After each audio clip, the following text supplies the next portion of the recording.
અરે તું ક્યાંય જાય છે? હા, મારી ફ્રેન્ડની સગાઈમાં. તો મને જણાવતું જોઈતું તું પણ આવત ને. મેં તમને 2 વખત કીધું હતું, પણ તમારું ધ્યાન મોબાઈલમાં હતું ને તમે મારી વાતમાં બહુ ધ્યાન ના આપ્યું. એટલે મને એમ કે તમારે નહીં આવવું હોય એટલે ફરી ના પૂછ્યું. પણ એકવાર પૂછવું તો હતું રેડી થતા પહેલા.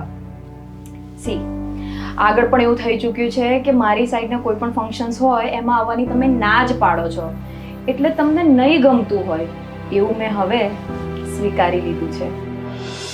અરે ન્યૂ જ્વેલરી? હા, લાસ્ટ વીક જ લીધી ઓનલાઈન. તે બતાવી પણ નહીં, પહેલા તો બધું બતાવતી હતી. હા, પહેલા હું કંઈ પણ નવું લાવું તો તમને બતાવતી હતી, અરે પહેરીને બતાવતી હતી, બટ હંમેશા તમારો રિસ્પોન્સ બહુ જ ઠંડો આવતો.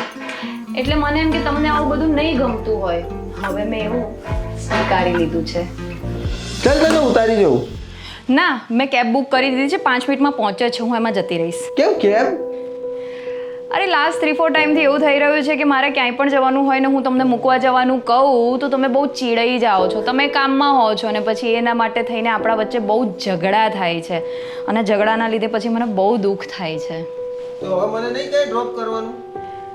તમે બહુ બિઝી છો, આવા ફાલતુ કામ માટે તમારી પાસે ટાઈમ જ ક્યાં છે? એવું મેં હવે સ્વીકારી લીધું છે. ચલો હું જાઉં છું. જય શ્રી કૃષ્ણ. જીમી, એક વાત કહું? હા.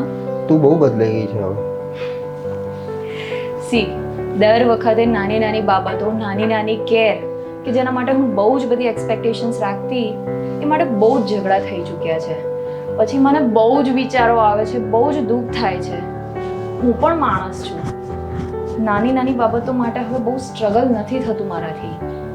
હું ચેન્જ નથી થઈ, પણ તમારી પ્રાયોરિટીઝ ને મારી એક્સપેક્ટેશન્સ બહુ અલગ છે, એવું મેં હવે સ્વીકારી લીધું છે. साथ हो क्या न हो क्या